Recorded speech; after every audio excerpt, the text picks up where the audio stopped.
नमस्कार, मैं प्रिया। आप सभी का स्वागत है शिक्षा अकेडमी बाय प्रिया पर। आशा करती हूँ आप सभी अच्छे होंगे।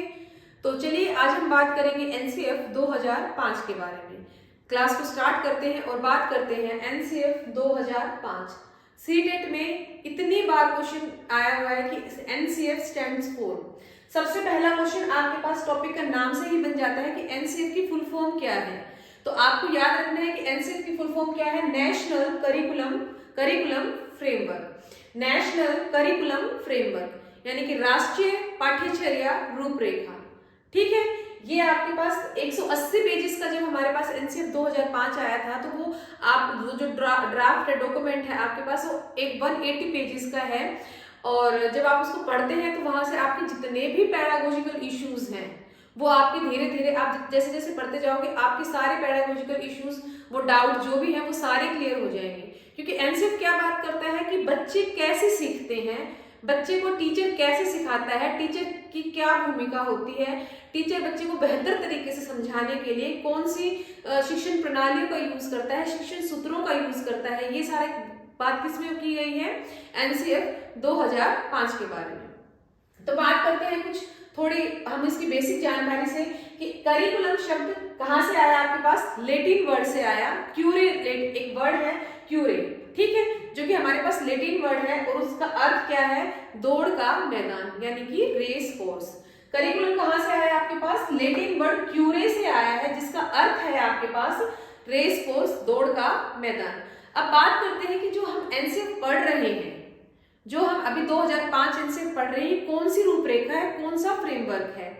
तो इससे और पूछते हैं कि इसी कौन सा रूपरेखा, सीटेट आपसे डायरेक्ट क्वेश्चन ये भी पूछता है या फिर इससे ये भी पूछता है कि पहला फ्रेमवर्क कब आया, पहली रूपरेखा एनसीएफ की कब तैयार की गई, इससे पहले 2005 से पहले कौन सी रूपरेखा, कितनी रूपरेखाएं आई। तो सबसे पहले हम बात करते हैं कि जो हम पढ़ रहे हैं अभी दो एनसीएफ 2005, ये आपके पास फोर्थ फ्रेमवर्क है। कौन सा है, फोर्थ रूपरेखा है। इससे पहले आपके पास 3 रूपरेखा और तैयार की गई जो कि है आपके पास फर्स्ट एनसीएफ की रूपरेखा तैयार करी गई आपके पास 1975 में। कब तैयार करी गई, 1975 में। सेकंड आपके पास तैयार करी गई 1988 में। सेकंड रूपरेखा जो तैयार हुई वो आपके पास कब हुई, 1988 में।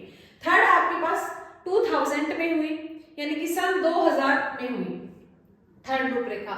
और फोर्थ रूपरेखा जो अभी हम पढ़ रहे हैं 2005 एनसीएफ, ये कौन सी है आपके पास, फोर्थ रूपरेखा है यानी कि फोर्थ फ्रेमवर्क है आपके पास। ठीक है, तो अभी कोई आपसे पूछ ले एनसीएफ 2005 कौन सी रूपरेखा है, तो ये आपके पास फोर्थ रूपरेखा है। ठीक है, आगे बात करते हैं कि जो आपके पास एनसीएफ 2005 है उसकी उत्पत्ति कहां से हुई, उसका ओरिजिन कहां से हुआ, यानी कि उत्पत्ति कहां से हुई। इसकी एनसीएफ 2005 की उत्पत्ति कहां से हुई, रविंद्रनाथ टैगोर के एक निबंध है, रविंद्रनाथ टैगोर का एक निबंध है सभ्यता और प्रगति, वहां से इसका ओरिजिन हुआ है एनसीएफ 2005 का। कौन सा निबंध है, सभ्यता और प्रगति। ठीक है, अब बात करते हैं कि जो एनसीएफ 2005 है जब वो आया तो वो कौन सी कितनी भाषाओं में उसका अनुवाद हुआ। क्वेश्चन आपसे ये भी पूछता है कि एनसीएफ 2005 जब आया तो उसका कितनी भाषाओं में अनुवाद हुआ और ये कौन सी अनुसूची में बात करता है। तो जब हमारे पास एनसीएफ 2005 आया तो क्या करता है, 22 भाषाओं के बारे में उस अनुवाद करता है। एनसीएफ को कितनी भाषाओं में अनुवाद किया, 22 भाषाओं में अनुवाद किया। और इसकी जो बात कही गई वो हमारे संविधान की 8वीं अनुसूची में बात कही गई। ठीक है, कितनी भाषाओं में उसका अनुवाद हुआ, 22 भाषाओं में। और जो बात की गई वो कौन सी है, 8वीं अनुसूची में इसकी बात की गई। 1992 में हमारे पास 1992 में हमारे पास एक समिति का गठन हुआ, एक समिति का गठन हुआ, एक कमेटी का गठन हुआ जिसकी अध्यक्षता किसने करी, प्रोफेसर यशपाल शर्मा ने। ठीक है, उसके अध्यक्ष कौन थे, प्रोफेसर यशपाल शर्मा।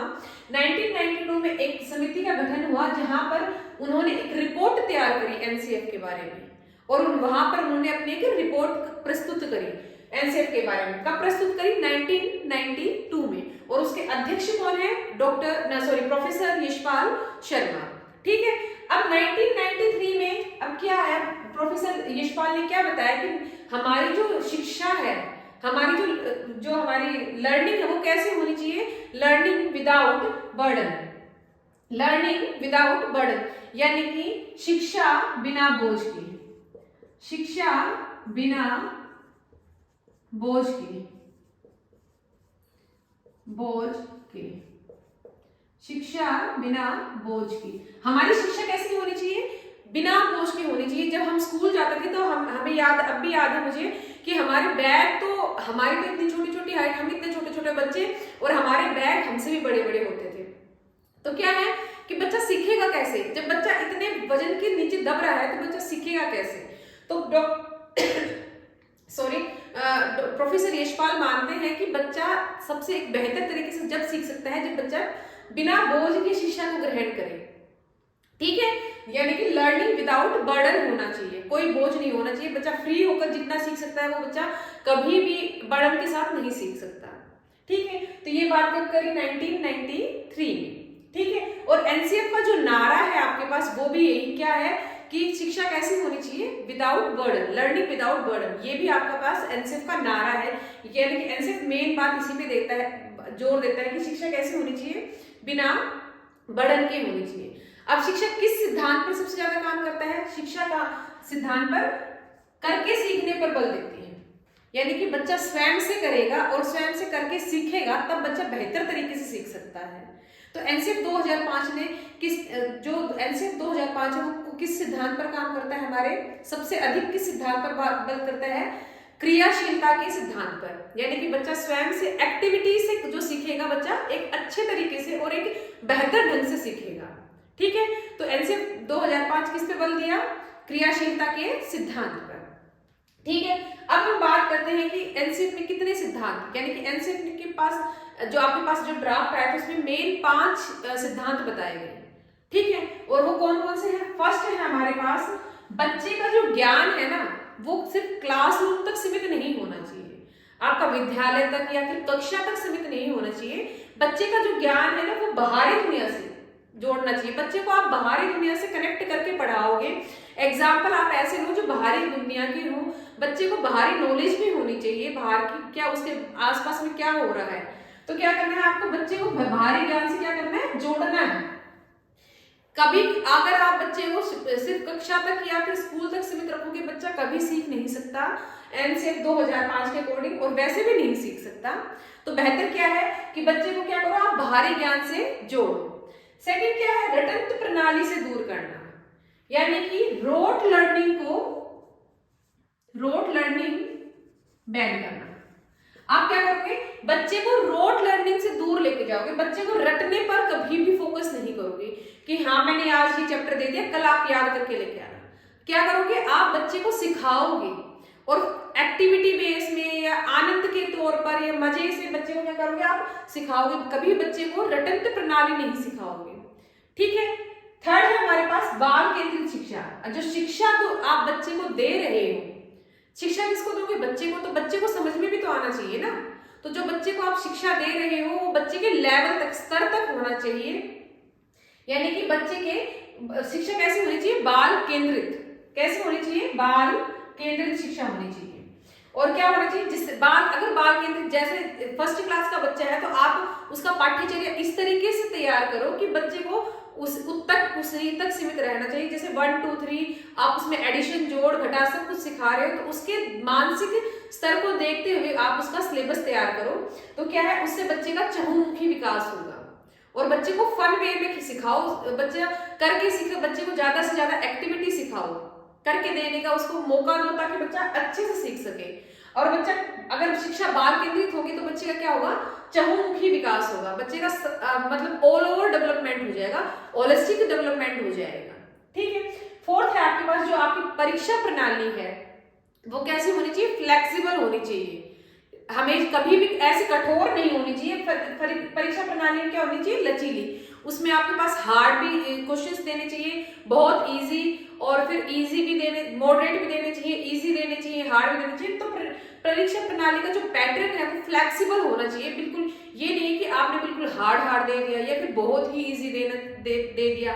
तो क्या है, परीक्षा प्रणाली कैसी होनी चाहिए? आपके पास लचीली होनी चाहिए। फिफ्थ है आपके पास, आपको क्या करना है? बच्चों को जो आपके राष्ट्रीय जो मूल्य है, जो वैल्यूज हैं आपके नेशनल वैल्यूज है, उसके प्रति सद्भावना विकसित करना। जो भी हमारी नेशनल वैल्यूज हैं उसके प्रति बच्चे को जागरूक करना और उसके प्रति क्या करना है, बच्चे को सद्भावना जागरूक करना, विकसित करना। ठीक है, और बात करते हैं एनसीएफ में हम कि एनसीएफ ने 2 सूत्रों पर सबसे अधिक बल दिया। एनसीएफ ने कौन से सूत्रों पर सबसे बल दिया, अधिक बल दिया? 2 सूत्रों पर सबसे अधिक बल दिया। पहला है हमारा ज्ञात से अज्ञात की ओर। पहला सूत्र क्या है, ज्ञात से अज्ञात की ओर।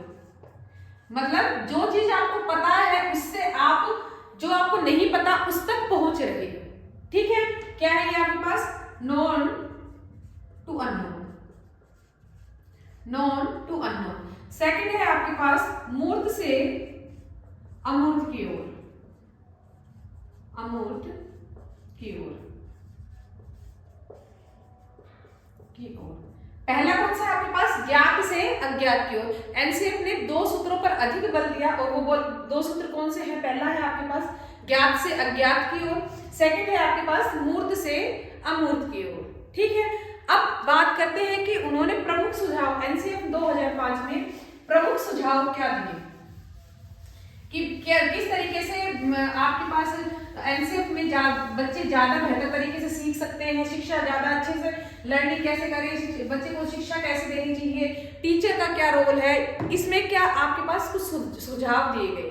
ठीक है, तो सबसे पहला जो सुझाव था, सजेशंस जो दिए, कौन कौन से सजेशंस दिए? जो पहला सजेशन है वो क्या है कि बच्चा सबसे, आप किसको सिखा रहे हो? बच्चे को। तो जब बच्चा सीखेगा तो क्या होना चाहिए? बच्चा हमेशा एक्टिव होना चाहिए। क्या होना चाहिए? बच्चा हमेशा एक्टिव यानी कि सक्रिय होना चाहिए। क्या होगा? बच्चा एक्टिव। अगर बच्चा सक्रिय होगा तो बच्चा बेहतर तरीके से सीखेगा। अगर बच्चा पैसिव रहेगा तो बच्चा कभी भी सीख नहीं सकेगा। ठीक है, तो आप जिसको सिखा रहे हो, बच्चे को सिखा रहे हो, तो बच्चा क्या होना चाहिए? हमेशा सक्रिय होना चाहिए, एक्टिव होना चाहिए, सीखने के लिए तत्परता होनी चाहिए बच्चे में, और इस तरीके से आपको सिखाना है। अगर बच्चा एक्टिव है तो आप बेहतर तरीके से सिखा सकते हो और बच्चा भी अच्छे तरीके से उस ज्ञान का ग्रहण कर सकता है। ठीक है, अब सेकंड है, आप बच्चा क्या करता है? स्वयं क्या करेगा? ज्ञान का अर्जन करता है। अगर बच्चा एक्टिव रहेगा, एक्टिविटी करेगा, बच्चा करके सीखेगा, तो बच्चा क्या कर रहा है? ज्ञान का अर्जन, ज्ञान को स्वयं से ग्रहण कर रहा है। ठीक है, अब उसमें क्या करेगा? बच्चा कुछ गलतियां भी करेगा। तो यहाँ पर अगर बच्चा कुछ गलतियां, सीखने की प्रक्रिया में अगर बच्चा कुछ गलतियां कर रहा है तो आपके पेडागोजी में ये एक नेगेटिव वर्ड नहीं है, ये एक पॉजिटिव वर्ड है। आप कभी भी अपनी उसकी गलतियों को, गलतियां, बच्चा जो भी गलतियां करता है तो बच्चा क्या है? उस गलतियों से सीखता है। बच्चे अपनी ही गलतियों से सीखेगा। तो पेडागोजी में अगर आपके पास ये आ जाए कि बच्चा जब ज्ञान सीख रहा है या फिर ज्ञान का अर्जन कर रहा है तो बच्चा कुछ गलतियां कर रहा है, तो क्या करना उचित है? तो हाँ, गलतियां करना उचित है। अगर बच्चा गलतियां करेगा तो वो एक अच्छे तरीके से सीख सकता है। बच्चा क्यों? गलतियों में सुधार करेगा और अगली बार नेक्स्ट टाइम वो बहुत अच्छा करेगा।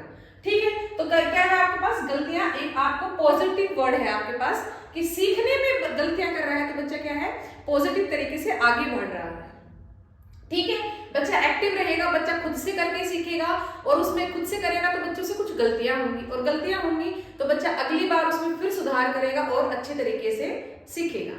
ठीक है, सेकंड है आपके पास जो लर्निंग है, लर्निंग वो कैसे होनी चाहिए? एक्टिव, सक्रिय एंड सोशल। सोशल यानी कि सक्रिय, सीधा सीधा क्वेश्चन आता है, और सामाजिक।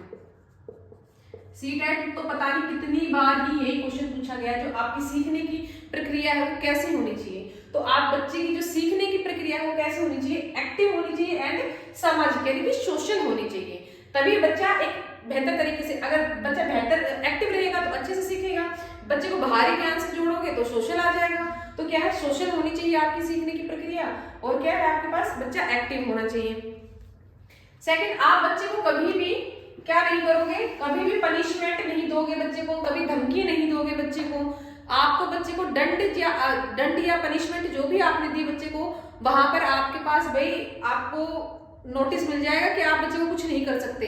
बच्चा सर्वोपरि है, बच्चे जो भी कुछ करना है बच्चे को सेंटर में रख के करना है। ठीक है, और बार बार आप बच्चे को रिवॉर्ड नहीं दोगे तो क्या है? रिवॉर्ड कैसे देना चाहिए बच्चे को? जो बच्चे को आप पुरस्कार देते हो, शाबाशी देते हो, वो अच्छा है, लेकिन अच्छा कब है? जब आप उसको फिक्स टाइम इंटरवल, कुछ इंटरवल पर देते हो, कुछ इंटरवल पर, यानी कि कुछ समय अंतराल में हर बार अलग अलग समय अंतराल पर दे रही हो। ठीक है, अगर बच्चे ने कुछ अच्छा काम किया, आज अच्छे नंबर लिए बच्चे ने, तो आपने क्या किया, भाई शाबाश, आपने बहुत अच्छे नंबर लिए हैं। हो सकता है उस टाइम बच्चे ने, आज के टाइम पे बच्चे ने क्या किया है, चीटिंग करके किया हो। सेकंड टाइम अगर उसको ये पता चले कि हाँ भाई मेरे को शाबाशी मिल गई, तो सेकंड बार भी वो चीटिंग करके करेगा। तो बच्चे को हर बार आपको क्या करना है, और अगर बच्चा पढ़ के आएगा तो हो सकता है कभी कभी बच्चे से गलती भी होंगी, तो अब उस टाइम बच्चे को शाबाशी नहीं मिलेगी, तो बच्चा क्या हो जाएगा, डीमोटिवेट हो जाएगा। तो बच्चे को आप इस तरीके से तैयार करो कि जो आप रिवॉर्ड दे रहे हो बच्चे को, वो आप कुछ कुछ टाइम इंटरवल के बाद दो। आप हमेशा रिवॉर्ड नहीं दोगे बच्चों को, ठीक है? हर बार रिवॉर्ड देना भी आपके पास नेगेटिव वर्ड है, ठीक है? यहाँ पर जो आपके पास जो टीचर है, वो एक शिक्षक की भूमिका ना निभा के क्या करता है, टीचर की कैसी भूमिका होती है आपके पास, सुविधादाता की भूमिका होती है। सुविधादाता यानी कि फैसिलिटेटर। सबसे बात ये जो सुझाव है, यहाँ से आपके पास सीटेट में हर एक पॉइंट से आपके पास क्वेश्चन पूछे गए हैं पेडागोजिकल बेस्ड पर, ठीक है? हर एक जितने भी पॉइंट बता रहे हैं, वहां से आपके पास हर एक पॉइंट से एक एक क्वेश्चन बनता जा रहा है, और ये आए हुए क्वेश्चन है। तो जो आपके पास टीचर है वो क्या है, सुविधादाता है, फैसिलिटेटर है। यानी कि यहाँ पर आपके पास जो शिक्षक की भूमिका है, वो सिर्फ और सिर्फ क्या है कि बच्चे को आप सीखने में सुगम तरीके से सिखा सकते हो, यानी कि आप बच्चे को सुविधादाता के रूप में उपलब्ध हो, फैसिलिटेटर हो, ठीक है? बच्चे को आप किस तरीके से बच्चे की सीखने की जो प्रक्रिया है उसको सुगम बना रहे हो, इजी तरीके से बना रहे हो। तो वो बात कहाँ पे होती है आपके पास, एनसीएफ 2005 में। आज यहीं पे क्लास खत्म करेंगे, और कल हम बात करेंगे एनसीएफ के सेकंड पार्ट के बारे में, और वहां पर हम इसको कंप्लीट करेंगे। अगर आपको ये वीडियो अच्छी लगी हो तो प्लीज क्लास को लाइक करें, शेयर करें, सब्सक्राइब करें। मिलते हैं कल की वीडियो में। धन्यवाद।